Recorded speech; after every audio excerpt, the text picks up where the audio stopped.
once again with Bring another episode of the Fourcast. That beat DJ. Matter of fact, shout out to Cole Johnson. He hit me with that on a phone call earlier today. I said, hello. He didn't say nothing. I said, hello. And he just says, bring back that beat DJ. Hey, perfect. That's a line officially from the Fourcast. We are back again, and it's all four of us. First of all, let's give a round of applause for ourselves. Amen. It's been a minute. It's been about I don't know, 3-4 weeks. Yeah, it's been a while. But back again with another great episode tonight. We'll be reviewing Louis Armstrong's Black and Blues. It's available on Apple TV. I believe that's the only platform it's on. So you can definitely get it there and check this out. And it really goes deep into his life and, his journey throughout jazz and how he, created or was the father or grandfather of jazz. So we're going to get into that tonight. First off, let's just introduce or go around the room. Doc, how you doing tonight? I'm fantastic, man. Fantastic. I was just shooting out a little message there on a couple of social media platforms for folks to jump on in. Also, today being February 27th, Mika, the educator queen, has a birthday today. And when she was a little gal, she was one of the first kids. Now, you got to understand, my mama had a set of kids. So me and the season queen first, and then 12 years after me come Lily and Mika, or Mika and Lily. So it was a pretty big gap. So I serve as a true big brother. And she was one of the earliest kids. She didn't know her name, but she knew her birthday, February 27th. So I can't help but remember it. So shout out to her. Happy birthday. Happy birthday, baby. Middle queen. And one more shout out to Gary Rugoff at swagstore.net. You see the image of the new backdrop behind me for the future endeavors with BS3 Network, covering Oscars, Grammys, American Music Awards, you name it. Black Film Festival, CMT Awards, yeah. Country Music Television Awards, Country Music Awards, all of it. So the backdrop will travel. So I got to use this fake one because the other one gonna get some hoes running it. I promise you. And we gonna do like the Black Network. But at that first trip, we gonna tape that motherfucker up. So I'm just telling you now. Get ready. Oh, sorry about that, Pastor. As soon as I see that, Pastor died, jumping. Yeah, I didn't know if you were saying hoes or hoes. Say either way, we'll tape them up too. Yeah, It don't matter. right. Huh? Have you seen LA Confidential? Have you seen LA Confidential? Right. Hey, and we're gonna be eating Cocoa Puffs. These are just jokes. I promise you. The views and opinions expressed here are not those of your mom. Wilkes, how you doing tonight? I'm good.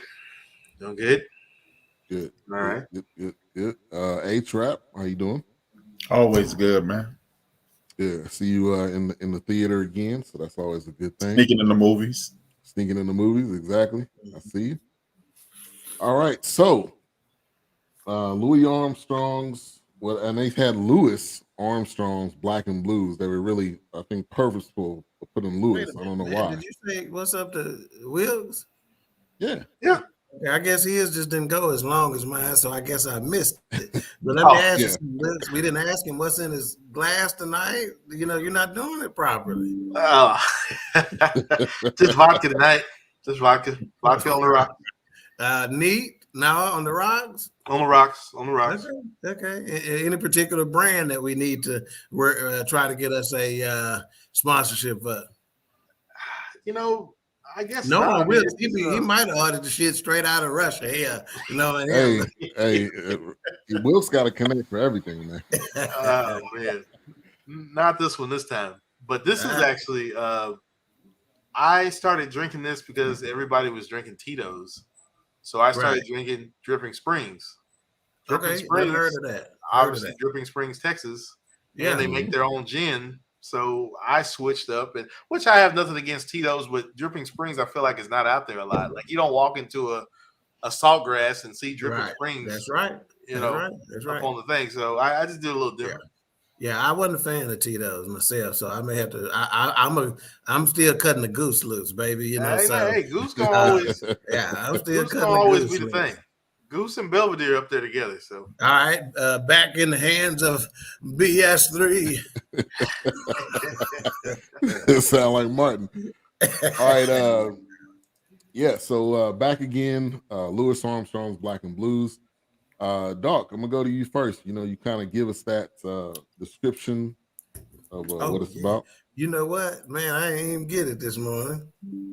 This time because I kind of got wrapped into it, but I am the one who wanted to go with it. You know, because we had discussed, you know, behind the scenes, you know, pulling back the curtain a little bit. We discussed the order of things and what we want to go with first, and some upcoming shows, The Woman King and the Black Panther, you know, sequel and whatnot. And I really pushed hard for this Louis Armstrong one in Black History Month. Yeah. Even those other two could make an argument, right? But that's another thing too. We talk, and H-Rap talks all the time. If you listen to H-Rap shows, if you follow him on social media, he is always giving props to those little known Black history icons, really. And that's year round. And Louis Armstrong is one of those ones who I already know that with y'all watching this movie, there are so many things. I can hear Wilkes now saying, I didn't know that. I didn't know that. I didn't know that. So Louis Armstrong does not get enough credit. And just to let you know this, so this is basically a documentary about his life. And it doesn't look like he was involved in it because this was probably a posthumous because there was a lot of him being interviewed, but not him talking about in documentary style, right? They did a lot of famous musicians, jazz musicians and what. One of the biggest statements that'll tell you everything about Louis Armstrong is that not only one of the biggest influences in American music, he is the biggest influence in jazz. So again, one of the biggest influences in American music, period, but the biggest influence in jazz. And this is basically just telling about his life story, his involvement, or for some people's opinion, lack thereof, in the civil rights movement, et cetera, et cetera. This cat came out in the early 30s. Okay, so we're talking about 1932 in that time period and whatnot. So and like I said, this is one, if you have not taken in, whether you are a fan of jazz or not, if you are just simply a music fan, you need to tune in. Yeah, definitely. All right, let's get to the chats here. We got Raider Kev in the building. Says, what's up, fam? He said, that's the same thing with my siblings. I'm the oldest. 4 years after is my first sister, and then 11 years is the next two. So yeah, he's definitely right there. Pastor Dodd in the building. Thank you for tuning in. Says happy birthday to little sis. We got Courtney Harden in the building. BS3 Network, the real deal with Courtney Harden on Saturdays. Fly Eagles fly, baby. Fly y'all ass back to Philly with this L y'all got. Yeah. Take that back. Take that back to Philly with y'all. Yeah, take that back with you. You said you came on the field 19-1. Yeah, we the Fourcast, but we also can be the petty cast if we need to. Yeah, definitely. Trust me, we got it in us here. Blue Streak Freak in the building. She says, hey, What's Fourcast. up, Blue Streak Freak? He said, don't do it. We already did it. It's too late. It's too late, Courtney. We already did it. All right, so, and the first thing I had in my notes is getting to some initial thoughts, but he does not get enough credit. I don't think he for jazz or music, because they really get into it how he impacted not just jazz but R&B, soul music, hip hop. I mean, a lot of different genres that I don't think he gets a lot of just due. Yeah, so, and let me tag team in on that statement, okay? And this is kind of jumping toward the middle, even maybe toward the end of the documentary. But this statement says it all. It says Louis Armstrong extends the range of the horn. He perfects the art of improvisation. He shows the world through music what it could be, I dare say what it should be. And he actually plays the notes in between the notes. And he goes, that changed the entire tenor. So we talk about Hall of Fame athletes all the time, right? Being right, A-Trap. We talk about Hall of Fame athletes, and one of the criteria that people will throw out all the time is he changed the game, right? Willie Mays and some of them, boy, they changed the game. Well, Louis Armstrong changed the game. He started playing notes that ain't really notes on the scale, you know. Right. In fact, later on, we'll get back to that, and we'll talk about actually they had to actually come up with a term for it because he was doing it with such efficiency. Wilkes, initial thoughts? I thought it was done very well. I mean, after actually going to the Myers Symphony a while back, they actually did a golden age of jazz, and they covered, of course, Satchmo. They covered some of his music. It wasn't just about Lee Morgan, Chet Baker, and Miles Davis, and of course I'm naming all the trumpeters, but and of course Dizzy Gillespie's in there. But I mean Louis Armstrong definitely. I love seeing it, and like Doc said, there were a lot of things really that I didn't really know of because I only really seen him in a musical sense. There wasn't this much depth to the interviews. And pretty much how he had to be pretty gritty. I mean, because, he had to be gritty. This is what it was. I mean, he's going to talk to you like he was going to talk to you. He didn't take it. Right. He's going to lay it out straight. And if you didn't like it, well. That dude, I could hear talk all day long, man. But, you mentioned Dizzy Gillespie. And for those out there who are watching or listening, Dizzy Gillespie is the one who. Yeah. Yeah. Right. His cheeks were always full with air when he played, Oh, and which is not advised. But somehow he did it. Fun fact about Dizzy Gillespie: the horn that is kind of elevated, it's pointed up toward the ceiling. He said actually he plays that because somebody actually fell on his trumpet at a party and it broke it and bent into place like that. So that is his signature trumpet style. Wow. And that's what you get. You get fun facts that you have not heard of right here. Usually they coming from A-Trap about some African shit, but you get it either way. or Wilkes about some wine or some food or some shit. Hey. Or me about some strippers. Either way, you're gonna get a fun fact. You're gonna get it. You're gonna get it either way. Fun fact. You can negotiate the price of table dancing. They say it on the wall, but you can negotiate it. Put fun fact back up there, man. Fun fact. And that's another fun fact. We're gonna have to get Cole to record us a little snippet saying, and that's another Fourcast fun fact. Yeah, we definitely got to do that. Indeed. Yeah. All right, A-Trap, initial thoughts. I thought it was excellent. It reintroduced him to the world. There you go. Well said. It did things. It did what I try to do on Friday evenings on my network. Take people from the past and take our elders. Make sure we document what they do, because to bring up what Doc said, Mbate Pot has a book, and he says anytime we don't document our elders when they transition to the ancestral side, it's like a library burning to the ground. And thank God this library did not burn to the ground. Love it. Right. Yes. Shout out to Rhonda. Thank you for tuning in. Tonight. Appreciate that. Man, I knew he said A-Trap has inspired something with me in terms of BS3 Network and where we're going and transitioning into some other areas of production and whatnot. That's one of the things that we're going to be concerned about, right? As we get up and rolling. If anybody is underrepresented in terms of movie making or documentaries or, whatever, we're gonna take up the duty to make sure they don't get forgotten about. Right. Yeah. Because there's a lot of filmmakers that are out there. We got a couple of films on our network of filmmakers that I know that maybe don't get a lot of pub or a lot of push. And that's what BSU Network is here for, to give you that push, to give you that platform. Shout out to the realist, aka Keisha, aka Kilolo. She said, "Welcome back, Willis." Thank you for tuning in. All right. Now I know he had a unique voice, but the way he sang and the way he talked was exactly the same. I thought maybe his voice was different, but very close. Yeah, and he was hilarious. Like I didn't know that. He was that was one of the biggest pieces that I had no clue. Right. Dude was just naturally funny, man. Yeah. He could have easily been a famous stand-up comedian if he wanted to be, you know. Oh, absolutely, especially with the horn kind of, you know, those. He could have had the horn as a prop. There you go, man. And told jokes and played some notes in between. I mean, it's definitely. Yeah. Yeah.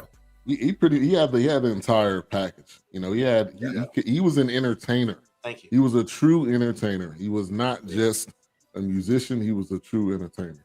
Yeah, he had the waves before the wave cap, didn't he, man? Yeah, he was on it. His waves was rocking, man. He was on it, man. Yeah. Now, when y'all seen him in the leopard skins, what was y'all first initial thought when y'all seen him in the leopard skins playing the trumpet? Honestly, because of who he was, it was pretty much like, man, fuck y'all, man. Yeah, I'm just like, whatever, man. Yeah. You know, no, go ahead. I was gonna say, an interesting note.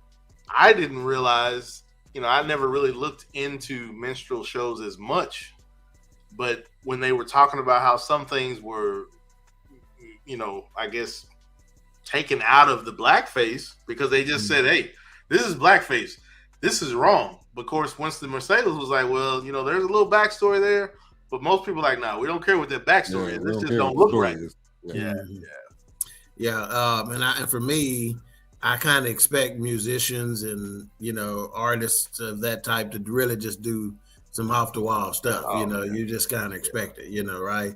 And that's another thing, you know, you never know who has gotten their inspiration from a dude like that, you know, to be perfectly honest. Because musicians, man, I'm telling you, the Rick James of the world and the Princes of the world and those folks, man, they know a lot more about music history than you think they do.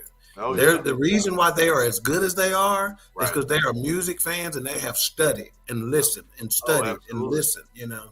So, I mean, even with Parliament, I mean, look at some of their covers. Dr. Funkenstein, you know, the Mothership. I mean, you literally in full gear, full costume, bone through your nose, you know, big platforms on. I mean, you know. Love it. Yeah. Hey, Trap. What was the question again? So when you seen him in the leopard skins, I mean, it just for that time it was par for the course. You know, it was just one of those situations. I didn't really put a whole lot of thought into it. It was just, as y'all stated, the minstrel. You know, if you just look at the history of minstrel, Mickey Mouse is a minstrel character. Really. Absolutely. And I think the biggest thing was he knew what his moneymaker was. And I don't think he cared what people thought he looked like doing it.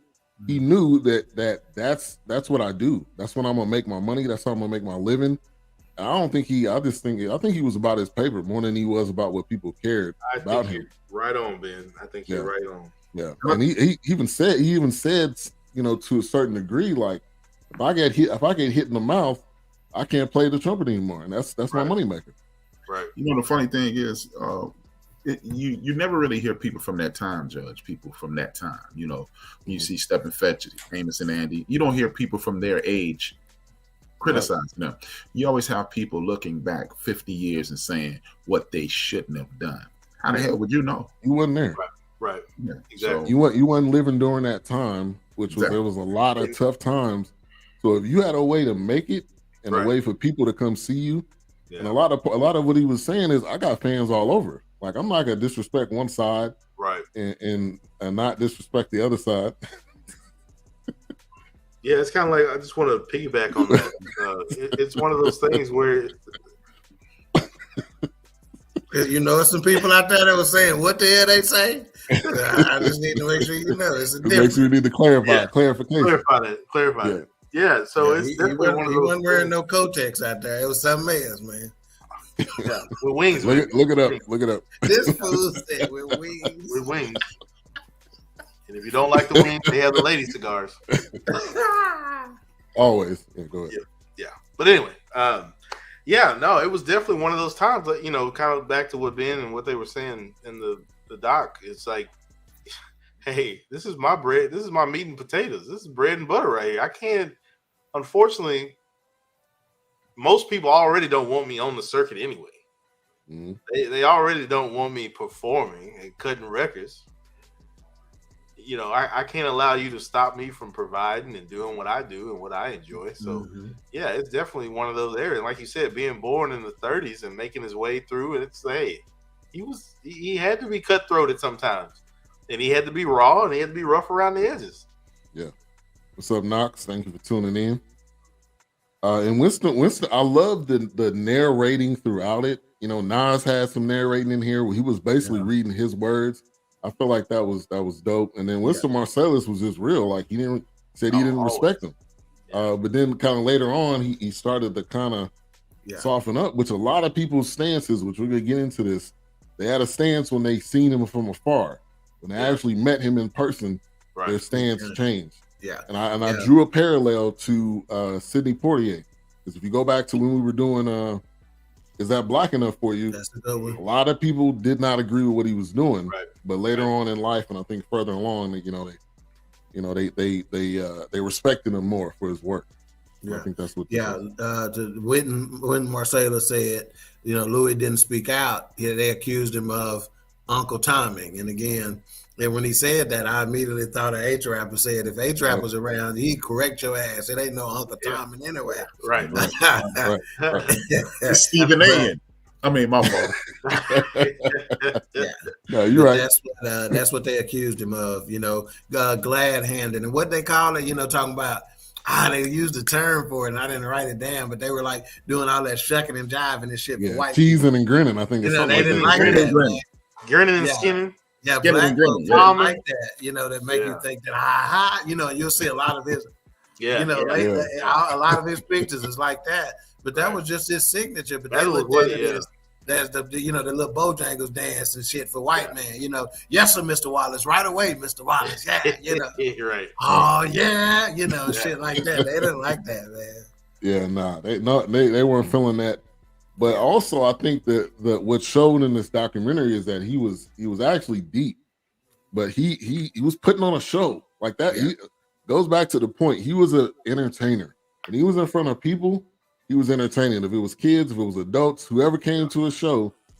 And I think it was a funny moment where a guy didn't want to introduce him. It was like, fine, I'll just go out and introduce myself. I don't need you. Exactly. Yeah. He just went out there and did his thing. I think that goes back to the point that we've all said is that we have been given a gift to just, when we come into a room or when we come into a bad situation, we can flip it, we can light it up, and we bring joy. And I think he knew what his assignment was, and he didn't care what people thought. So, and then all these recordings that he collected, I thought that was amazing to see all of that on his shelf and everything. And they played a lot of the recordings, which I thought that added a perfect touch to it.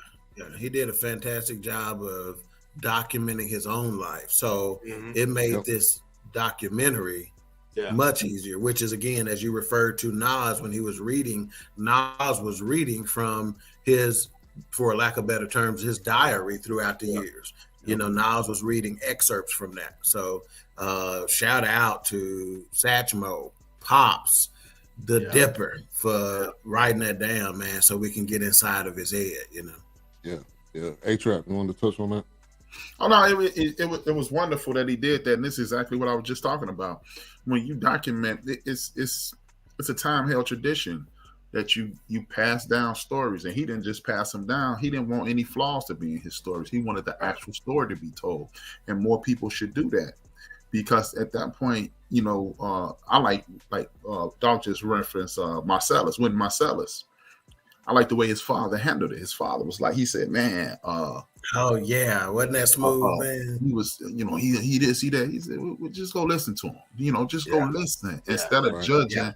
And he didn't. Your ears. Right, and he didn't do it right away. One had moved away and stuff, and he goes for years. He had been telling his dad, that joker is just glad he ain't hitting on nothing, And all he did was just send him a song and say, hey, check this song out right quick.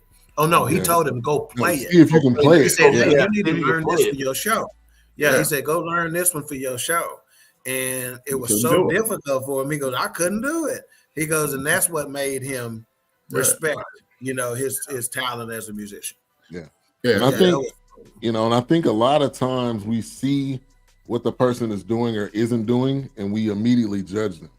And I'll say this, if y'all haven't seen, I'm gonna go left a little bit, but if y'all haven't seen that Kanye documentary on Netflix, it will. I'm not saying it will change your perspective of him, but you will get to see an inside scoop of him as a person.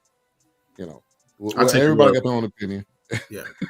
But take your word for it. I felt like this one did a great job at that. It's really showing the inside scoop of him, and you hear people talk about him. But also, shout out to the director, Sasha Jenkins, which he also directed the Rick James documentary that we did. So shout out to this cat, man. And he put on there, if you saw the words, he put on there another Sasha Jenkins jammy.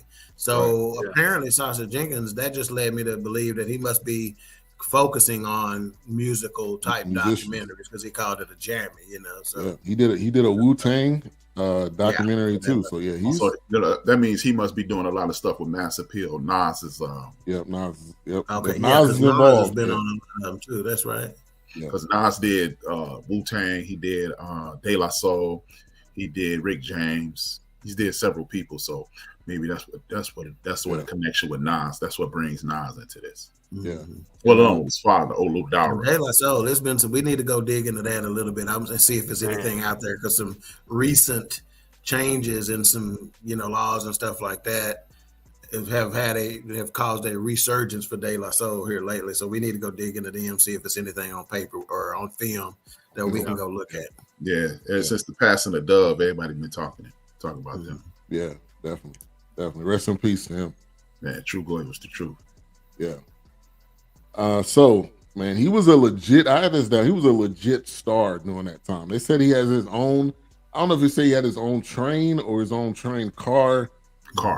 Okay, own train car. But I'm during that time, to be a black man, have your own train car. He had his own band. I mean, he was a legit star, not a star just to one particular group of people. Yeah, everybody was there. It was like, I don't like this nigga, but dang, I like this nigga. They could not like him. Because the dude was just so much of a star, and I felt like that this displayed this 100%. But you just think during that time, the level of stardom that he had, I mean, you could probably compare it to whatever artist during that era you want to compare it to. Yeah, I mean him, Duke. Lionel Hampton, the whole get down. I mean, it that's why, like, when last week when me and Wilkes, we were talking on the show, and we were talking about they try to get to the next level. Right. We've been the next. That's the thing that we need to realize. We are the next level. Right. And they are trying to get with us. Exactly. But we keep trying to cross over, which is a step back in essence. Yep. And he talked about his manager, the first one he had, that was trying to do him dirty, and then he switched over to the other guy, and he said he rocked with that guy for, I think, the rest of his career. Rest of his career? Yeah. And as long as that dude was alive, it seems that dude transitioned before him. Yeah. So we've talked about numerous times the Star Spangled Banner, and we mentioned, I've always talked about Marvin Gaye. We talk about Whitney Houston, but he also has a rendition of the Star Spangled Banner, and when he gave his backstory on it, that's I had even more respect for how he felt, and when people heard it, there was somebody in particular, they said they heard it, and it said you could hear memories of slavery, you could hear pain. So if you want to touch on that, I'm gonna go to you first, Wilkes. I know you the jazz man. Yeah, no, it's just one of those things where you see that, I don't know, it was just so much that I didn't know, and as much as I love jazz music, I was just captivated by, man, this dude is bigger than life, indeed. I mean, there were just things where, even the scene where like the gangsters were sending him to like Chicago and New York. I mean, he had backing from organizations you wouldn't even think it. It's like, hey, well, hey, if you don't, I don't need any other, I guess, permission, because I got Al Capone over here. Right, exactly. Which Al Capone was in the clip. They showed him in the clip. Yep. But walking out of jail, I think, right? Yeah, he was walking him out. I was like, this man. I don't know, man. It was just crazy seeing that scene, seeing most of it. It's just ridiculous. The respect level. Yeah. Everybody, right? Maybe everybody had to respect him just because he was a natural born star, and he would make you laugh, and he would cuss you out if you felt like you was disrespectful. I didn't know he talked like that, bro. I didn't know that part. Tell you, when I was watching this, I was like, man, if this don't remind me of my granddad right here, I was it's just like no holds barred, man. We just go straight from the hip. If you don't like it, hey, I'm definitely not gonna pat you on the back. That's on you. And then talking about himself in third person when Pops is gonna do this and Pops is gonna do that. Like, you did. That's a legend, man. Legend. Yeah. Anybody else want to touch on? Being a military guy, man, I have a history with the Star Spangled Banner, especially where this country has gone recently. Let's just say in the last 5 years or so, okay, maybe a decade. So this one hit me pretty hard when he started playing this Star Spangled Banner. And I'll tell kind of how it affected me, where I started and where I currently am. I started to where when I first got out of the military after Desert Storm, if I was at a game or watching TV or at a event and the Star Spangled Banner was played, I could not.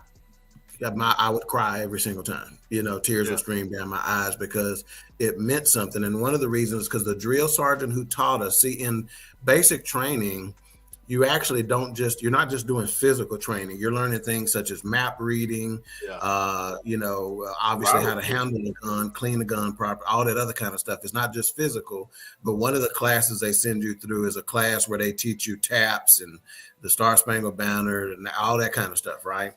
And this drill sergeant who was telling the story, I remember his face to this day, Sergeant Stokes, and he cried while he was playing it to us. And this is a guy who had played it time and time again for new recruits, right?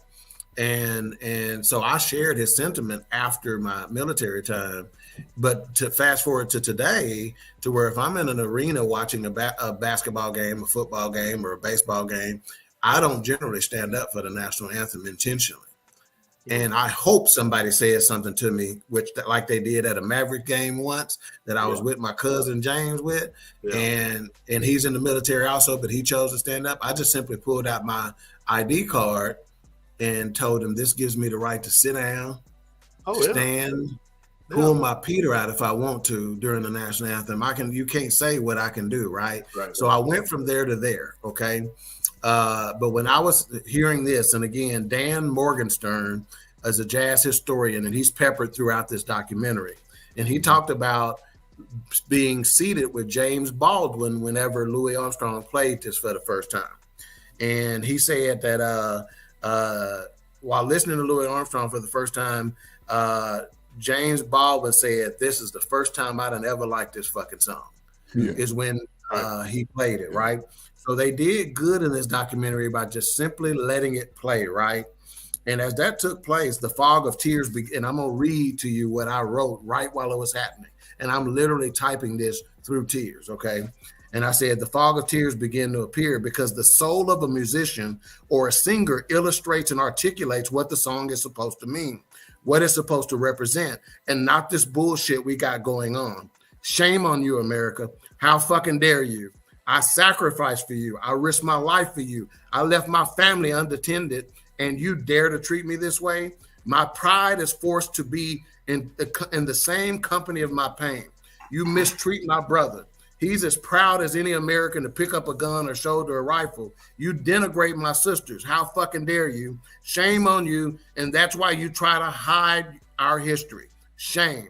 That's why you try to deny being the spearhead of unspeakable horrors. Shame. That is what's preventing us from moving forward. Your shame. Wear it in the darkness or wear it in the light of day. And that was just my honest thoughts right then and there. You know, that's you shame on you. And you know you shame, which is why you keep running from this shit. Yeah. Oh, absolutely. Yeah. Absolutely. Yeah. Well said. Well said. Well said. Ain't no faking the funk about that one. Yeah. Well said. Well said. Man. So I think that. No. Even with that being said, let's say your children were younger. I know all your children are of age. Yeah. Would you allow your children to enroll in the military? Oh, most definitely. I enlist. Yes, I would actually encourage it. In fact, I'm still someone who encourages. I have actually talked to a couple of senators about this proposal, and most of them, every time I talk about it, I've never had one senator or congressman say that's a bad idea. Every last one of them react the exact same way, and they say, I think that's an excellent idea. And I say, I think that every graduating high school male should go through basic training. We're basically talking about 6 weeks, maximum of 8, as soon as they graduate high school. I said they'll be done with that by the time they start college in the fall, if they choose not to move forward and they choose to go to college. But that 6 to 8 weeks of basic training away from mom, away from dad, getting a little basic training, I said, watch that change the men in this country and what men in this country do. The deadbeat father ratio, men, black and white, okay, any Hispanic, any ethnicity that suffers from it, because a lot of them do, watch that go away. Watch that disrespect for our females and all that kind of stuff. Watch this country change if you make them just simply go 6 to 8 weeks of basic training, and then, okay, now you're free to go ahead and do whatever your life is going to be. Whether it be you're going to go to college, whether you're going to get a trade, whether you're going to be whatever. And a good percentage of them are going to choose to stay in, and, make a life for themselves that way, But it's just a small obligation, 6 to 8 weeks, and watch this country change. So absolutely, A-Trap, I would definitely allow my children to enlist. I would encourage it. And in fact, I've had several young kids that are teenage age, about to graduate, male and female, them and or their parents called and asked my opinion about it. And I give them the incentive for your plan. Say that again. What will be the incentive for your plan? Because I think it has to be a benefit at the end of it, because you pay them, you give them some money toward their college, you pay for their first semester, first year, or something like that. I think that would be it. Some sort, maybe even a college credit if they decided to go, maybe even if they decided to go to a trade school after that, we'll pay for a certain percentage of that, something of the nature, No, I mean, because I speak about that on my show frequently. I do believe that we should encourage our young men in our community to, because, even me, I thought I was going to be a pro ball player, whatever. I thought I was going to be a baseball player, whatever, football player, whatever the case. And, but that was the only reason I went to college. I didn't go to college to get educated. Academics became fun after I got there. Yeah, it was a byproduct. It was just, it was a byproduct of it, because to this day, just certain things. I subscribe to the Marva Collins theory: teach your children how to think, and then you educate them after teaching them how to use that. Oh yeah, and I think go ahead. Go ahead, Will. No, I was gonna say, man, I wish, being from a military family, my dad being in the Marines, my grandfather being in the Army, and had some family members in Desert Storm, but I wish I would have went a different route, because I wanted to be a Navy SEAL, but the problem was, because I had flat feet, they wouldn't take me. But the problem was I wasn't thinking. I could have been an MP. Right. Oh, look at here. I could have done engineering. If I could direct young black men toward that path, it meets with my beliefs and HRAPs, because HRAPs think we need to get more people in those types of positions, police officers, firefighters, et cetera, et cetera. In order for those things to change, more of our people got to be inserted into those positions. And you go, so the life of an MP in the military, man, my God, it's a whole. If I had it to do over again, my MOS. I wish. Oh my God! What's the life? What's the lifespan?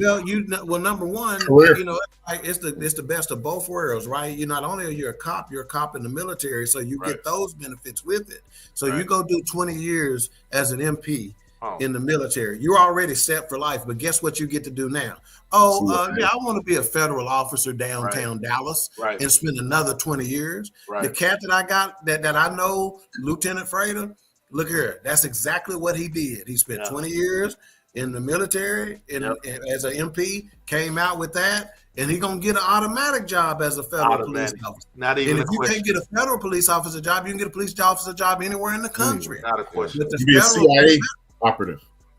You can do that. CIA, there'll be an investigation, Border Patrol, DEA. You got to have some mental acuity to be able to go there. But yeah, that's so when I say, man, I wish. If you want me to set you up for life and to be able to put you in a position to change generations of your life, it's almost like the next best thing without having to go be a superstar in Hollywood or go, like A-Trap said, go be a professional athlete. Watch me change the generations of your life. Think about it. Milks wasn't even in the military, but this dude come across as a military dude just simply because of what he was exposed to with his family. Oh gosh! So he act like it. I bet you he get asked all the time. Was you in the military? Because his mentality is such. His no-nonsense approach to so many things he does in life is military-like.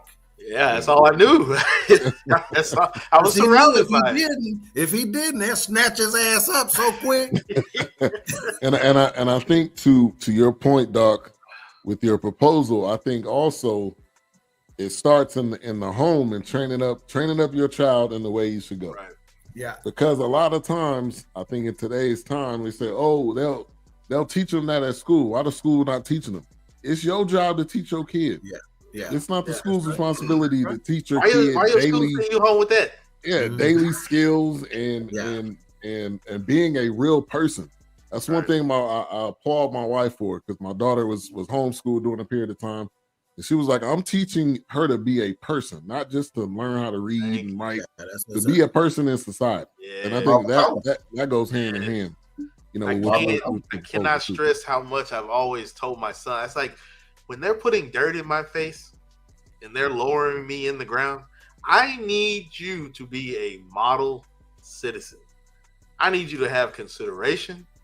I need you to be respectful, because I will come out of this motherfucker and I will beat you to hand out of the game. You're not going to. You're not going to do. Not. Yeah, in terms of that education, last week on the Fourcast, we had Dr. Larry Lewis on.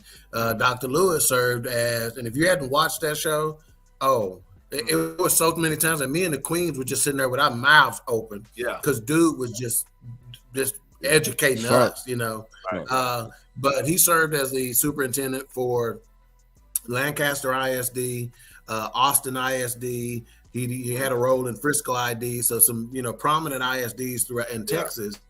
And whenever we asked him the question, and I didn't want to ask it because I know what he was going to do, I asked him about parental involvement and their responsibility at home versus his. Oh, he almost fell out of his chair. He's like, man, why you ask me that? And you give me a time limit before you tell me, and it is probably where we're going to start part 2 of that particular podcast.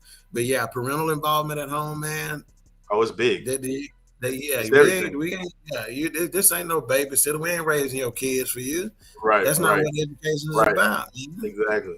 That's why when I went to the military, the drill sergeants didn't move me none, because my little 5'3", 5'2" mama had the fear of God in me before I got there. Right. I was literally laughing when the drill sergeants was losing their minds trying to scare you and say they gonna knock your dick in the dirt and all this stuff. It was funny to me.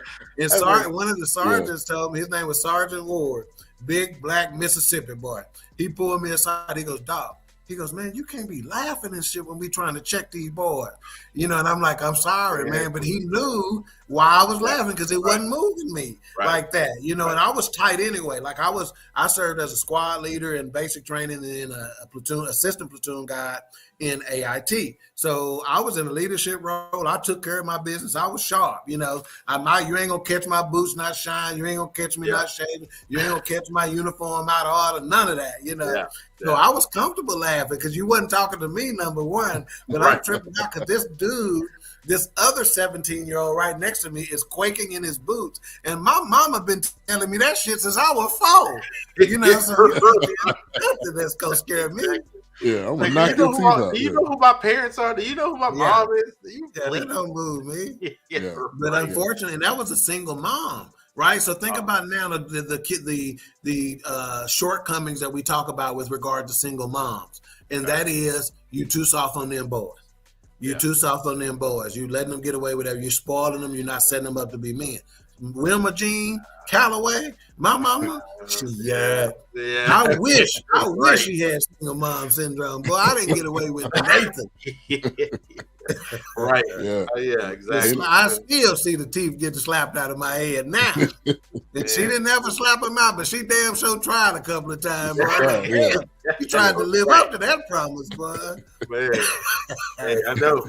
I understand completely. Yeah, man. Hey, and like we always say on this show, you're gonna get some deep conversation. We talking about Louis Armstrong, but the conversation goes where the conversation goes. You can get some deep. Right. Yeah, well, it's inspired by that. And again, we always say we reviewing these movies not only to give some recognition to some of the characters or actors that are being portrayed in these, but also just to spark conversation because we know we are thinking men. Somebody mentioned the thinking aspect of it earlier. I think it was A-Trap. We are thinking men. So naturally, when we get exposed to something, we're going to think about that, not only that thing, but what those things touch, Right. So it's natural as far as I'm concerned. And I'll say this, those that have young kids, when you're talking to the teacher, ask them, how can I partner with you? Because that's exactly what you're doing. That's exactly what I would do. Exactly. You don't be telling them, hey, why my kid not doing this? No. Right. How can I partner with you so my kid can be at the top of your class and my kid can at the beginning of every school year, I would during, you meet the teacher and all that kind of stuff, I would say that to him in person. And then the next day I'm shooting him an email and saying, hey, I wasn't just talking. I'm partnering with you. If you need anything from me, let me know. Because if my kid comes home with a bad grade or bad behavior, and that was my first time hearing of it, my problem ain't going to be with my kid. My problem going to be with you. Right. Because I told you I'm with you. Right. Yep. No, you're right. All right. So, keep them kids. Oh, my fault. What's up, CJ? You said you were coming through. Hey man, real quick, CJ, put your YouTube channel name in the chat, man. He's got 700 subscribers. I saw the Cowboys reaction, man. Yeah, man. CJ got the reaction on lock on YouTube, so make sure to drop that in there so y'all can follow him. That's what. Hopefully, CJ will be at the network meeting on Thursday. Because again, where BS3 Network is going, if you're a member of BS3 Network, you need to be there. We plan on riding. That's all I got to say. You need to be there. So Louis was raised by a Jewish immigrant family. Not raised, but they helped him get his first horn. I love that story because he didn't know how he was going to get it. I don't think I don't know if he was really passionate about it or something they was trying to kind of steer him in the right direction, so they gave that to him. But imagine that family never got him that. Where would he end up? What would he be doing? Now, are you talking about the people at that boys? Yeah, the boys. Yeah, the boys. Okay, home, let me see if I can get to my notes on that because that is just the name of it was interesting for me. Hold on, let's see. It's at 7:30 CJ on Thursday. I'm gonna put the Zoom in the chat so you'll see it. And if anybody gets to it before I do, because I am not finding the name of that doggone school. Oh, here it is. Okay, so Manuela Jones was one of the ladies from that boys' home, and she still has his first trumpet. She has it right now, which I thought was just so cool, right? Yeah. And hopefully she passes it down and make sure that they keep it in a place of prominence, right? But the name of the school was called Colored Waifs Home for Boys, which tells me that there was another waifs home that was not colored, right? So this is called Colored Waifs Home for Boys. Peter Davis was his music teacher at that, and Manuela Jones was one of the people there. So they got him his first home, and they talked a lot about how they went from point A to point B, and how Peter Davis, his music teacher, ended up putting him as the leader of the band in that, just simply because of the way he approached music and how much passion he showed for it. So again, shout out to those folks. Not to sidetrack us again, but this whole thing right there, this boys' school thing shows you the systematic destruction of America. I personally take it to 1980. I was enamored with the trumpet myself. Doc will remember this song when I mentioned it. Y'all wasn't born yet. It was this one song. It was a guy named Chuck Mangione. Give it all you got. In America, feels so good. Oh, feels so good. Feels so good. Tijuana Brass. Yeah, indeed. And I was enamored with that song. And both my sisters, they both played the piccolo, they both played the flute, and they both played the clarinet. So music was in my house at all times. 1980. Ronald Reagan becomes the president and defunds the music programs throughout the country. If you look at Satchmo, if you look at Bird, if you look at Dizzy, if you look at Miles, you look at all these guys. Early in their lives, they were introduced to this musical thing. When you look at successful people and affluence, when you look at people who transition from affluence to just being solid human beings, I'm not even saying being rich. I'm just saying if they are already successful, if you look at their lives, they play the piano. Dog mentioned athletics earlier. Grant Hill. What was the first thing that you saw Grant Hill do when he became a prominent star in the National Basketball Association? They showed him consistently playing the piano. These are out. The reason I say this, even in commercials. Exactly. That's why I say this is the systematic destruction of the United States of America, because when you remove an outlet from a person, all that creativity is bottled up, almost like anxiety or anxiety, and it has to be released. And if it isn't released with music or some form of talent, everybody isn't going to be athletically inclined. Everybody is going to be academically inclined. You might be artistically inclined. And when they did that, they knew all that bottled up energy would force itself into other things. People like Capone, even Al Capone, he was a musician. You had Dutch Schultz, a musician. These people who understand that the people who are in control of the dark side, and that's me being nice, they understand when you remove the arts, when you move creativity from impoverished people, you bottle something up and it will unleash itself on whatever you allow it to get into, drugs in this case, and you'll see systematically it'll go down the pipe. I mean, to H-Rap's point, I mean, I'm probably well ahead of the years, but look at Hitler. He loved art. Violinist. He loved music. France wasn't a coincidence. There was a reason he was in France. But France had much art and much music and cuisine. So, it's like, like he said, those that control the dark side, if you will. But it's like you've got this on the surface, but actually deep down, man, this is your outlet. And how many times do we hear athletes say, I was going to the Boys and Girls Club. The Boys and Girls Club wasn't there, I would have been in the streets.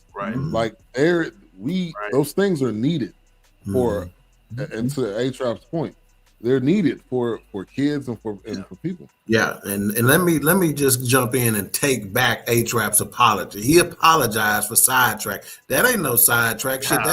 That's pulling us onto the main road here, the one that matters anyway. Absolutely. You know, and I can't tell you when he says systematic destruction of a country through the removal of art or the removal of the importance of. That's why the people who still understand the importance of art are a different breed.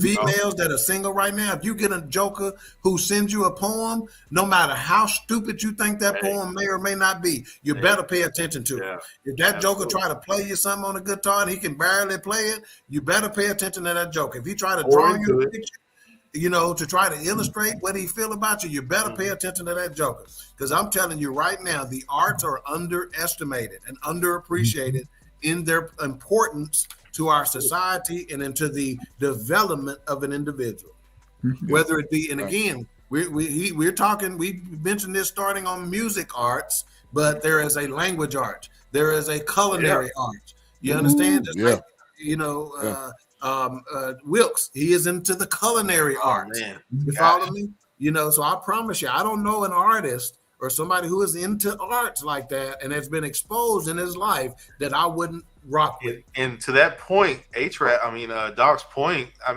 been in the kitchen since I was 7. My grandmother had me in the kitchen. My first when he was young, my first breakfast was French toast.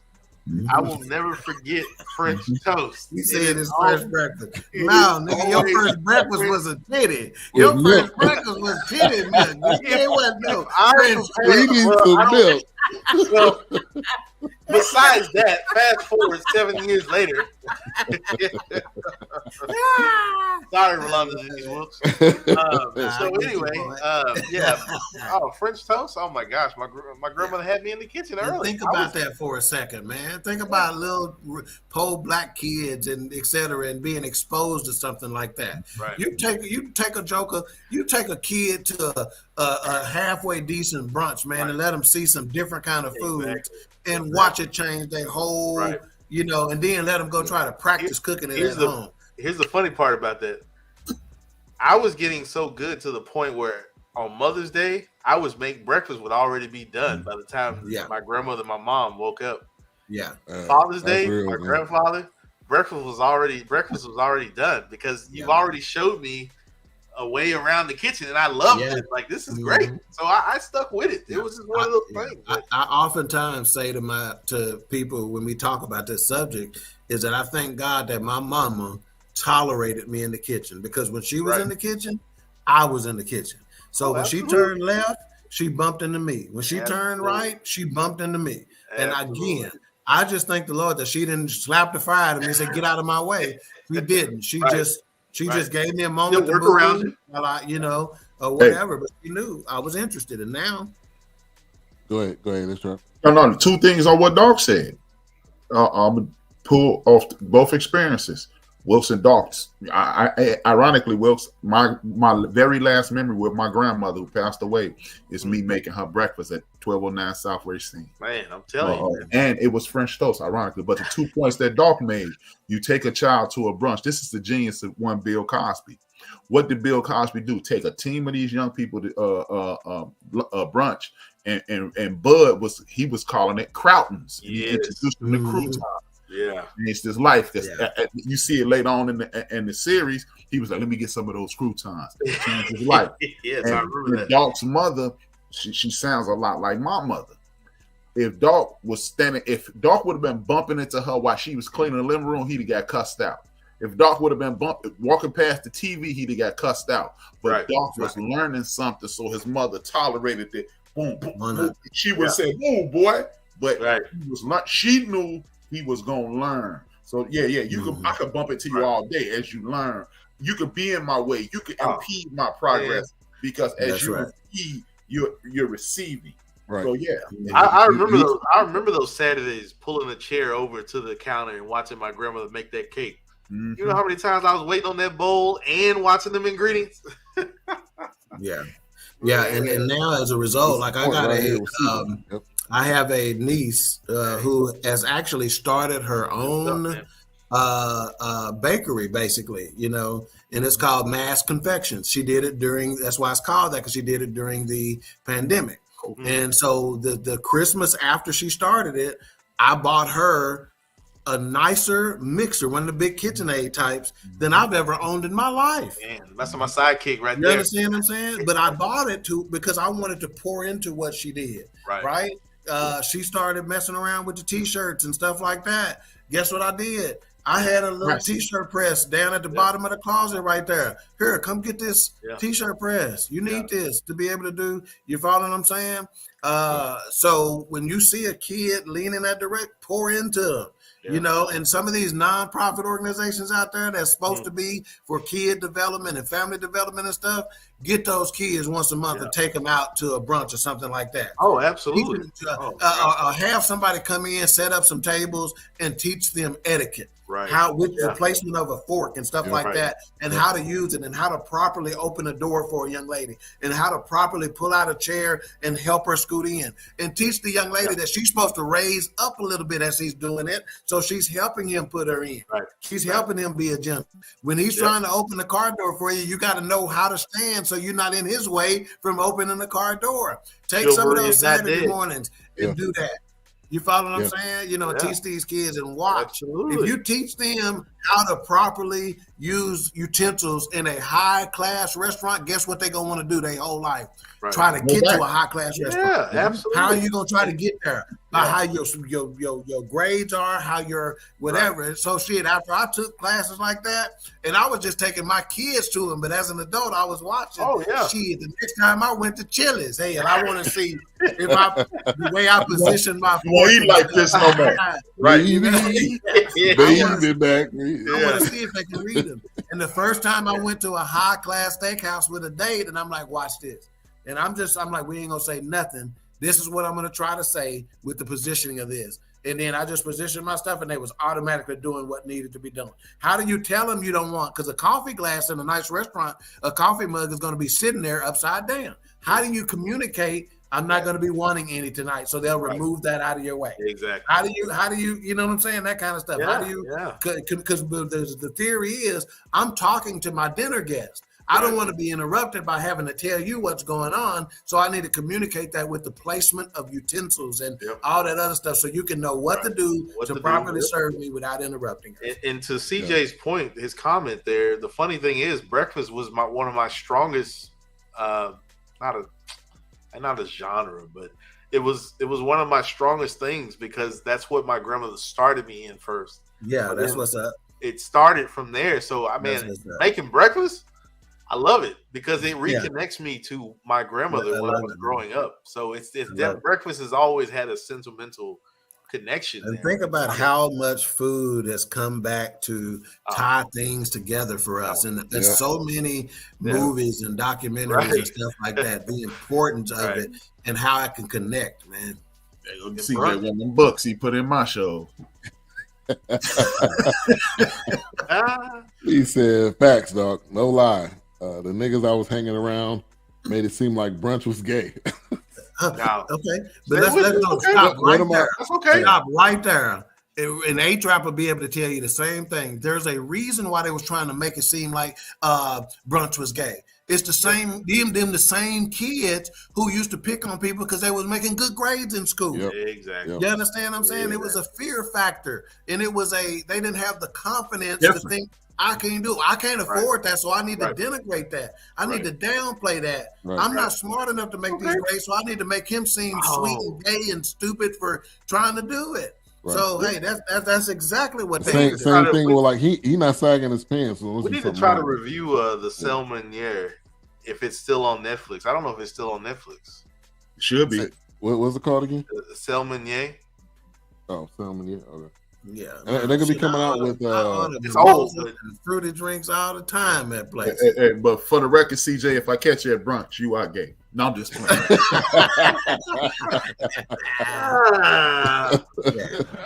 Ain't nothing like a brunch, man. There's some so cool brunch spots. There's some brunch spots. As long as you ain't drinking like this, CJ, you straight. Right? Yeah, put your thumb down. That's all you need to worry about. Like this, bro. Man. And brunch, you get some of the most unique dishes some of the most unique dishes, and it is exactly what it is. It is combining breakfast foods with lunch foods. Food, you know, and now it becomes the drink, and it becomes the drinking hour. Right. You know, so you can actually have a little bit of a cocktail, but you parallel. add the fruitiness to it. So because it is early, you don't want to come out drinking no whiskey straight. You know, so yeah, speak for yourself. Fantastic. But you want to wine and dine a young lady? Take her to a nice brunch spot. I bet you, especially if you're, and check this out, Wilkes. And if you're on a budget, take her to a brunch spot and wine and dine her, as opposed to trying to go to an expensive steakhouse. And I promise you, it'll show more dividends. Oh, absolutely. And that means it's still early on a Saturday, so you might can smash twice that day. While holding a bagel. Hey, ladies love brunch, man.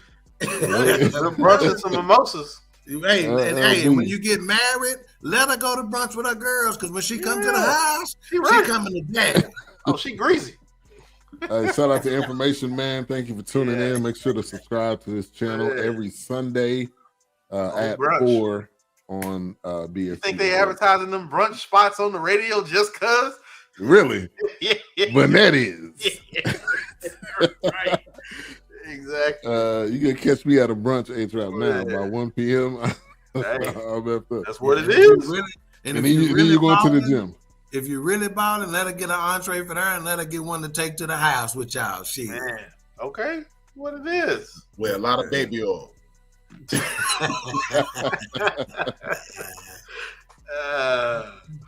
Man. Yeah, appreciate you. Appreciate your info. Appreciate that, man. All right, so man, girls, I'm telling you, man, they love brunch. Hey, he's not lying. Now we need to teach him how to spell mimosa, so he ain't saying the shit wrong. One step, baby steps. Yeah, one foot in front of the other. It's all right. As long as you're saying it right. Right, exactly. You ain't got to text it to her. Yeah, exactly. We got you. Right.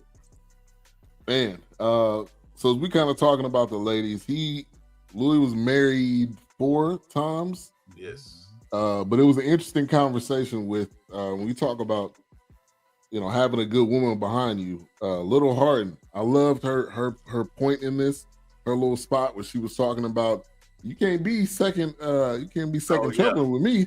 Yeah. And so she pushed him to get there. I love that conversation, that interview that she had. I feel like that just shows the black woman, man, wanting to push her man to be great. Yeah. So I feel like that was dope. You know what? It also highlights it highlights how soft men have become. Nobody wants a woman that's going to embarrass them in public, but if throughout history we've seen these documentaries, there's always a woman going, "You need to step your game up, though." Yeah. So it just shows. So what he's meaning for folks who may not be catching the 2+2, basically, if that gets said today, so many men are offended at the fact that she said you need to step your game up, or whatever the case may be. And you don't have a right to be soft at that point. Get it together. She's trying to look out for you. Right. Yeah. Right. Oh, you're right. You're right. Absolutely. If she and you got to think about it, she thinks you have a game to step up. She thinks you got some potential to go somewhere if she's saying it. If she don't say it to you, then you got a problem. Either you already have a ride, or you ain't got nowhere to go. Right. I mean, we saw it in Intergalactic. Introduced him to the burger. Right. Introduced him to other outlets, and then gave him the burgers. Then gave him the burgers and told him about his business. Yeah. Don't let them talk you. Don't let them talk you out. That's right. Right. That's right. Good point, Pastor Dodd. But the sad piece: those who have that skill will not share it unless there's capital gain. This is just my opinion. There are some situations. Like you're absolutely right. Yeah, for sure. I mean, there's people that, they got a question on podcasting, and they'll charge you. Charge you per hour or per minute or whatever, just to talk to people. My son Andre, it will be 19 this year. When I'm in the kitchen cooking, he is right there. Right. He is literally right there. And of course, now that he's working and he's not over as much, but he'll call me, "Hey, Dad, you remember when you made that homemade spaghetti? You remember when you made those homemade meatballs? What did you put in that sauce when you made the homemade sauce? He is literally right there. Love it. You When want to I go talk outside about to the grill, father-son connection as a result? Oh, shit. Man, he's right there. If I'm at that grill, Andre, he's right there. He's looking. Yeah. That's funny because at one point in my life, I had absolutely positively no interest in repairing a car. And my son was like, hey man, let's fix this. And I was like, damn, I learned this stuff. And so by the time he was 7, I had to learn it. I still don't. We got if we ain't fixing no cars. Just like the HRAS point. It's the funny thing. I was outside. This is before we moved to Forney, and I was doing an oil change and a tune-up, and he's like, I told Granddad, which is my dad. He's like, I'm not in the cars right now. But as he got older, he realized. I was like, Andre, you don't have to be in the cars, but at least know the basics. Yeah. Know how to change a tire. That's right. Know how to do a tune-up. Know how to do all. I can do that. Yeah. I'm not asking you to port heads and do all that. Change the carburetor. Put cams. Repair carburetor. Put in a new cold air intake. I'm not asking you to do all that. But he got to the point now. He's interested. He's saving up for a car and stuff like that. I was like, you have to know how to change a battery. Know how to change the alternator. Yeah. No doubt. Know how to change Saving up for a car? That'll teach you how to fix the car. Oh, absolutely. That's going to break down in 15, 20 minutes. I have some friends and relatives who, to this day, that are very close in age to me, some of them younger, who will call me, where do I need to go get tires again? Where do I, what I need to be thinking about in this, because they they wasn't there. Right. And some of these is ones who done had their mom and daddy with them the whole time. Yeah. And they still calling me, when they get in the kitchen, hey, well, on that dish you made, what am I, just like that, Right. Yeah. But hey, before we get too far off this, I know we only got about 20 minutes left in the show. I don't want to go without stating what I noticed in this show. And that is the impact of Chicago again. How many fucking documentaries and movies and dudes where it is a player, right? So what I wrote down is, to A-Trap's point from yesteryear, meaning in other conversations that we had. Remember when I told A-Trap, man, you don't know nothing what this tastes like. You don't know nothing about this fried chicken and collard greens or whatever. And A-Trap said, man, you crazy? So the Great Migration, and at the time, because music was viewed at a certain way, and the pay and all that other kind of stuff kind of went by the wayside and some changes. So musicians started migrating to Chicago, where music was more popular and stuff like that, and Louis Armstrong was part of that migration, Now is Chicago, is that Tinseltown? Is that, or was that? No, that's Tinseltown. That's Hollywood, ain't it? That's Hollywood. Oh yeah, Hollywood. That was Hollywood. With Chicago, I didn't really. Actually, this goes back to the Teal movie, and how A-Trap was saying how the South pretty much migrated to Chicago. It was the train line. Look at the train system.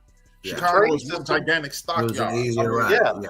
The train system was running right through there, and it even mentioned parts of Cleveland, and that's how it when it would go through Cleveland. That's how so many of the South had migrated to those states because of the train line. Makes sense. This is part of the city called Canaryville. That's where all the trains and the stockyards.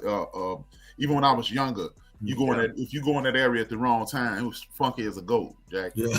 It was funky. It was thinking all to be named. Yeah. But you still see semblance. Yeah. Like when they rip up the streets, you still see train tracks on the ground. Wow. If you live in the suburbs, if you out there, if you in the suburbs after 9:30 p.m., all you hear is And in this documentary, isn't that where he was talking about the red light district at? Was it the Chicago red light district? Yeah, he did. Right?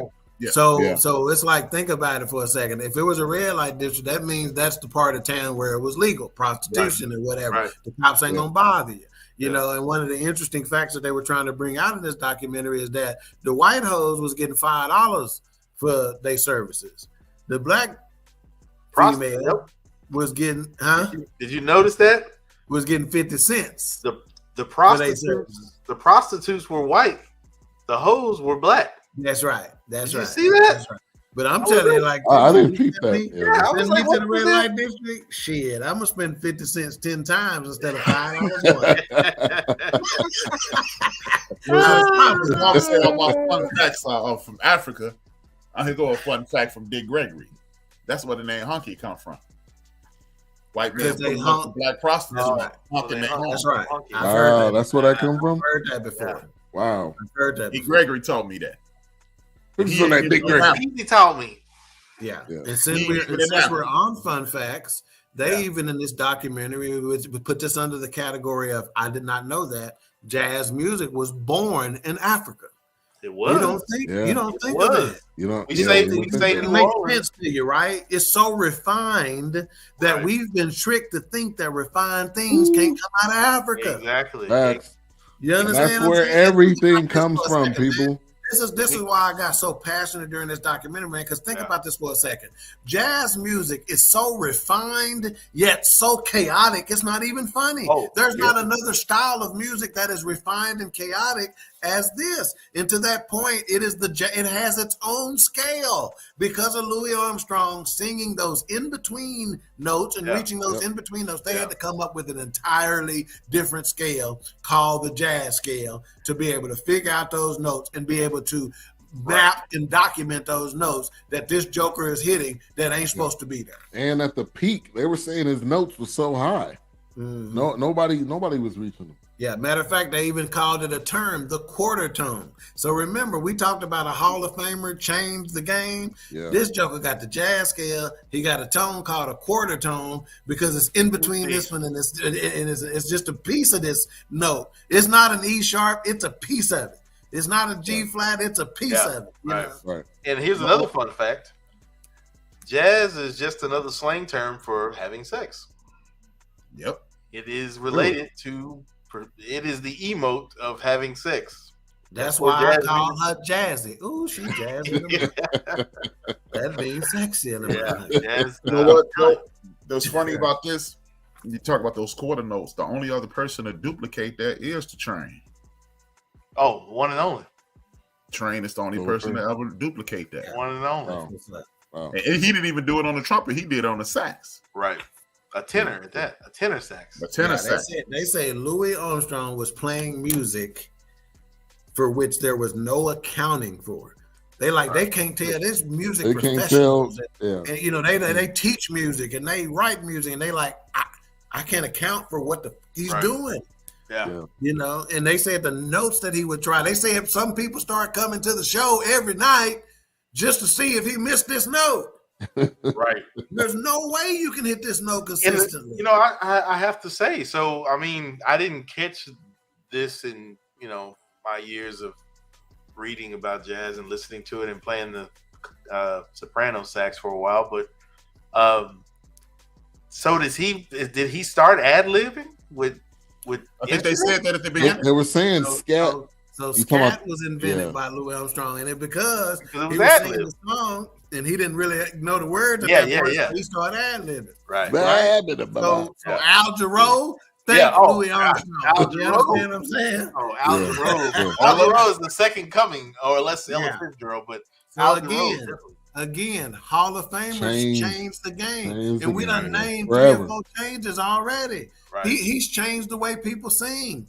Louis Armstrong is the first singer I wanted to be like. And I thought I could do that. So I think to myself, right. What a wonderful world. Shit, I can do that one. You understand? Yeah. So shit, he changed the game. Absolutely. Yeah.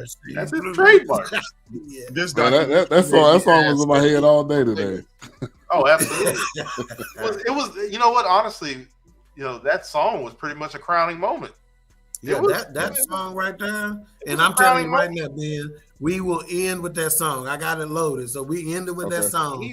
After A-Trap does his thing, we plan to let that play us out. So let's make sure we get out of here on time. That song, I think, is full circle for him. Look at her, man. You want to talk about what it says, man? Yeah. If you're still listening to us right now, stick around for the end and listen to this song, man. And basically what he's saying is in the midst of this bullshit. Right. Don't play too much because they'll kick the recording off. Yeah. Well, hey, What Yeah, well, they'll delete it on Facebook. That on part YouTube, of it, I right? can- No, they're deleted on YouTube as well. That I part can, I of it, can, the I can whole- just edit that. I can just delete that part. Okay, out. there you go. But Okay. check it out. But it's saying to himself that even in the midst of this bullshit, I still see blue skies. I still see, and I think to myself, what a wonderful. I know it's. We can all easily point out the bullshit. Right. Everybody can. It's obvious. But what are you saying to yourself? Because if you're gonna keep saying the bullshit to yourself, you're gonna have a bullshit life. Right.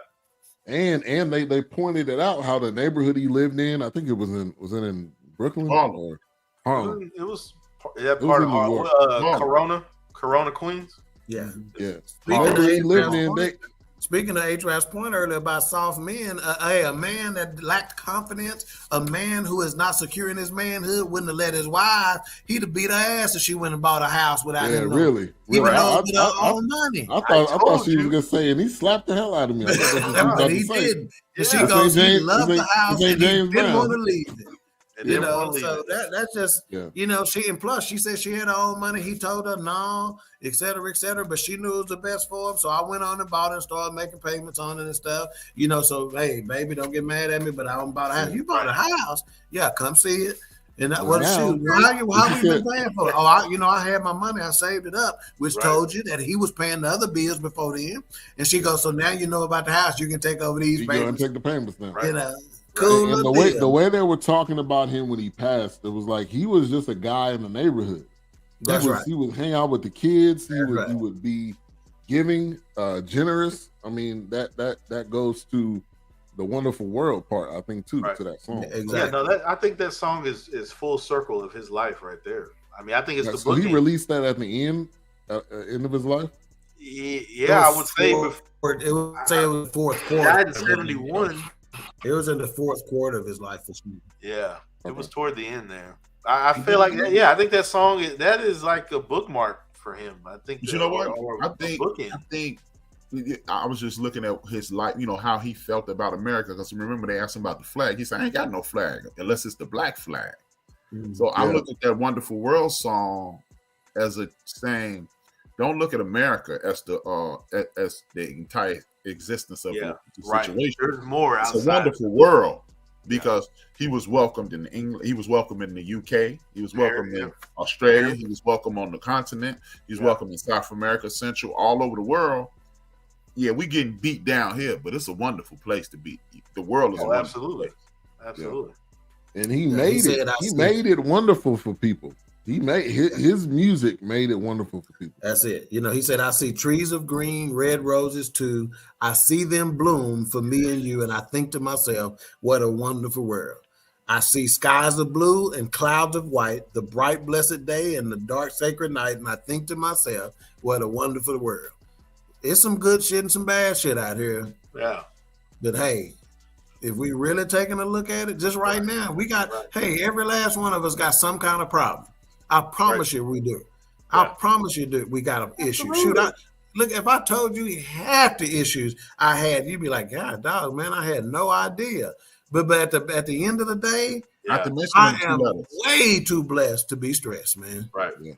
Not to mention those two letters. Okay. And on that note, fun fact. Friends like these, man. Enemies, y'all take a break. I gotta have any enemies. Y'all get the night out. So he passed away in 1971. Two. I'll go to it exactly. My notes. I thought it was 72. Somebody July 6, 1971.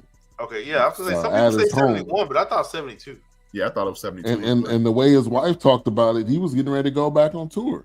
He was getting better. Yeah, he was. And so, but you know, you never know when it's your time. Huh?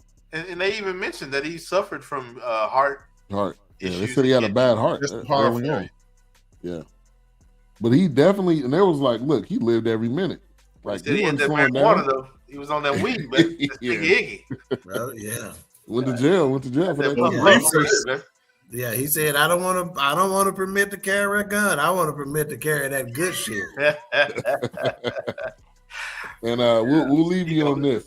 He made a comment where he said I had to have a white man behind me to say that's my nigga. That's right. Matter of fact, I was like, wow, he said it exactly like that. Somebody gave him that advice. One of his earlier mentors, maybe the cat that took him to Chicago, or maybe one of his managers. Somebody told him that that you need to always have a good white man with you. To say that's. Hey, to that point, Frank Sinatra, he said, "Well, you're not gonna let Sammy Davis Jr. in the front, then you're not gonna pull my name off the marquee." Then. Mm-hmm. Nah. Yeah, so we didn't get to talk a lot. We didn't get to talk a lot about his civil rights involvement and stuff, but he was one of the first musicians that changed some of the contractual stuff that he was getting, and changed some of the venues he was playing in. And hey, if we can't come in the front door, if we can't stay at the same hotel we playing at, then I ain't playing. I ain't coming. Yeah. Hey, they did exactly what he said. Yeah, that's right. You know who I am? That's right. Yeah, I'm in a tuxedo. Yeah. I can't come through the front. Well, please. Your ass up the way. And some of the names. Handle my lightweight. I want to just name some of the important people, the famous people that spoke on this documentary. So we had talked about Wynton Marsalis, Dan Morgenstern, Steve Allen, Fred Ware, Ricky Ricardo, Edward R. Morrow, George James, Humphrey Littleton, Buck Johnson, Peter Davis, as I mentioned earlier, Bobby Hackett, Ozzie Davis, and everybody knows Ozzie Davis, Ed Sullivan, Chuck Cecil, Jack Bradley, Truman Young, Arthur Briggs, Leonard Feather, Artie Shaw, Stanley Crouch, Dick Cavett, Tommy Rockwell, Leo Hardin, Don Cheatham. These is jazz trumpeters, saxophonists, music critics, TV show hosts, all people of all walks of life, man. We didn't even talking about him, It didn't even show. Of course, him and Ella Fitzgerald having that duet together, April in Paris. I mean, oh my gosh, that's ridiculous. They said that was the last song you listened to, right? Yeah. And then the little kid, I think it was Narcio or Enriqueo or something like that. He's a trumpeter right now, but they actually have him performing on YouTube, singing like Satchmo. Really? And he met him as a little kid. They showed a clip in the documentary. Wow. The impact that he has made on artists to today's time. Because they showed Alicia Keys, they were showing today's artists how his impact, generations. You can't even quantify. We'll never know. We'll never know the impact. It's too huge to quantify, man. Yeah. Right. I wouldn't be surprised if there's something on him at Juilliard, and Juilliard is one of probably the biggest. If it's not Juilliard is a fraud. If it's not Juilliard is a fraud. You can't have somebody who invented the quarter tone in the jazz scale and not be included in Juilliard. Gotta be. Right. He gotta be. He has to be. It's not even a question. Yeah. All right, let's go ahead and rate this thing, give our final thoughts. Shit, I was gonna say we've been reviewing this. All right, A-Trap. I don't care about your skin. If you're a son of a bitch, you're a son of a bitch. Didn't I love it? Yeah. As usual, when usually documentaries, it's a love-hate relationship with me in the documentary because it's usually the perspective of somebody. Right on. But with this one, again, as I stated at the top of the show, it reintroduced him to the world. It breathed life into his legacy, and it helped push forward his artistic genius. So I gave it 5. All right. Yeah. All right. Kick it off. All right, we can go to Wilkes. Yeah, I'm right there with H-Rap. I mean, like I said, this reminded me of listening to my grandfather talk, watching, I don't know how many commercials, how many movies or TV shows that What a Wonderful World has been in, how many renditions, how many covers, things that I didn't realize about him, because like I said, mostly when I watched it, it was a musical situation, not more in depth about his personal life. So with that, Yeah, I have to give it a 5. At first, I was gonna say it's unrateable. I wasn't even gonna rate it, but I have Which to is give a it a 5. compliment. Yeah. Give it a 5. All right, Doc. Yeah, I'm gonna start my final thoughts and mic rating with something they said at the outset of the film, and that was music has the charms to soothe the savage breast. Okay, and some people get that confused and they'll say the savage breast is a savage beast. Look it up. Okay, but needless to say, what it's saying is music has the charms. Think about how many of us, man, who will name a difficult time in our lives and think of the impact that music had to get us through it. I've talked a lot about my military time today. When I was in advanced individualized training, AIT, which is a part after basic training, if I didn't have music, because it was starting to get rough on the brother at that time. My twins were just weeks from being born. And I was in this place by myself and ready to get to the house and all that. Yeah. Music had a big impact on it. So again, it has the charms to soothe the savage beast. And we talked about how people tend to diminish his contribution to the civil rights movement because, like Sidney Poitier, he did it in his own way. Yeah. And Ossie Davis said it best when he said he hid his manhood in his horn. We accused him of shucking and jiving for the white man erroneously. That hidden manhood in that horn is why he played it the way he played it, right? Because he was letting it out, which is that artistic expression, right? And for me, the mic rating is a slam dunk 5 all day long. Not simply because of how it was made, how well it was made, how it was filmed, the information that got out, but the feelings it evoked in everybody who watches it. Yeah. 5. Ben, before you give your rating, I have to say this to piggyback off what Doc was saying. The music, like he said, the music got him through those moments. I have to literally say, when I'm listening to a song, I'm already envisioning a recipe I'm about to cook up in the kitchen. Because the music, that's good. The music is what's driving me to paint that picture, if that makes sense. Yeah. That's exactly. Because it's one of those things where it's like he plays in between the notes. In between those notes, what can I perfect or what can I tweak? Mm-hmm. Is it too much salt? It's not enough salt. Yeah. What can I twist? What can I not twist? Yeah. What can I get away with because I'm already on the edge and I don't have very many ingredients? So it's one of those things where it's like, yeah, to Doc's point, music definitely is sewn into the fabric of our very being. So. And I think to myself, hey, what a wonderful world. You heard it here first, folks. Yeah. Man, this documentary, like all of us, we learned so many different things about him, but it showed him as a lover with his wives. We didn't talk about his wife Lucille, which we did a little bit, but I love their banter back and forth. Yeah. But his music transcended that time. It wasn't just during that time. It's fast forward into now, and it's continuing to, to impact. And he was a bona fide star, the entertainer at his finest. And this was well done. The people that they had speaking about him, even going back doing the Ossie Davis, that part to me was huge. Man.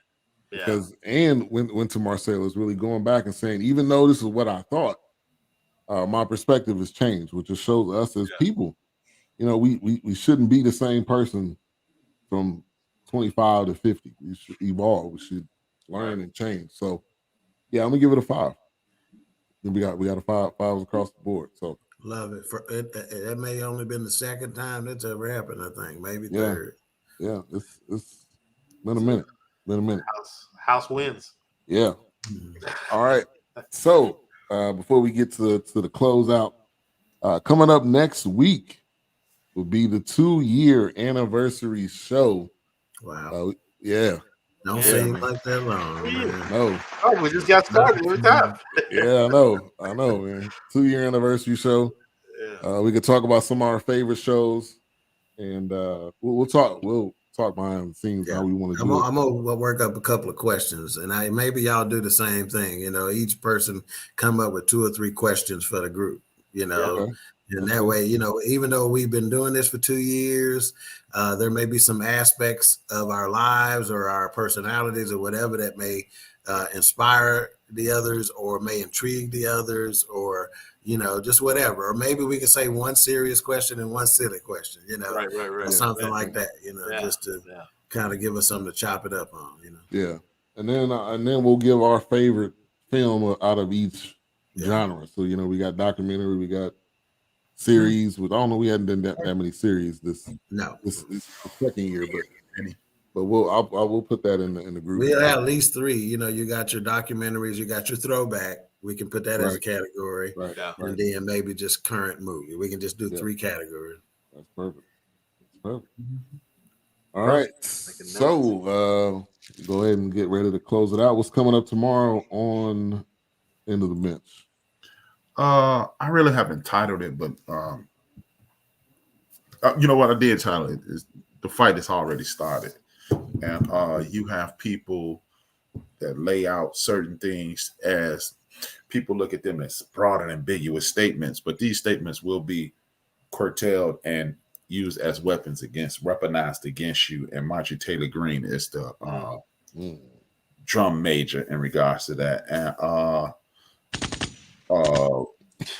with that train overturning in Ohio, it is another example of why voting counts. You're not voting for your boyfriend or your girlfriend or your significant other, or your pastor. You voting for somebody who's going to impact your life for years to come. And people always, they go, people don't realize that the things that Joe Biden will sign into law tomorrow won't go into effect until 2027. You won't feel the effects until 2027. It traditionally takes about 4 years for this to go into effect. So look at it this way. When former President Donald Trump deregulated a lot of things, that allowed that train to spill over. And I'm not going to say it was God that made a train spill over, but it is kinetic energy that a town that was 75% voting for Trump, a 2-mile train derails there. Yeah. I'll say this, God allowed it. Hey, there you go. So I'm going to talk about those things. And I got one more thing. I'm debating. I'm flipping the flapjack. Oh, am I going to talk about this? Or am I going to talk about that? So you can get with this, or you can get with that. You can get with this. Because I'm kind of fast. This is where it's at. Tomorrow on Queen 3 and King. Tomorrow on Queen 3 and King, it is called the Big Reveal. I will have my twin boys on with me to take part in that big reveal. They are part-time associates, and we're gonna call them, I guess we'll call them employees of BS3 Network. In their film crew, in their film work, and their camera work, in the Super Bowl. So I'm gonna mess with them quite a bit too. Them being twins, I'm gonna ask them, because I even think about when I'm putting their name on stuff like this, I put one of them's name first. Like, do y'all think your name should go first? Which one of y'all think y'all the smartest? Which one of y'all think can, do this the best or whatever? So I'm gonna mess with them a little bit too. But yeah, so it's the big reveal. So you don't want to miss this Queen 3 and King. This is going to be a monumental day show for Queen 3 and King. Awesome. Nice. All right, well, close this out, A-Trap. All right, see.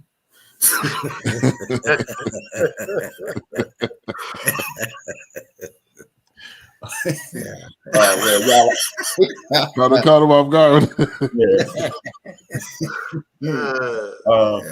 Yeah, man, y'all know it's almost March, so I'm about to do my taxes. So if I owe you something, I ain't got it. And if you need it, get it from God. God. Hey, you better shut your white mouth. You better shut your white mouth, I'm telling you.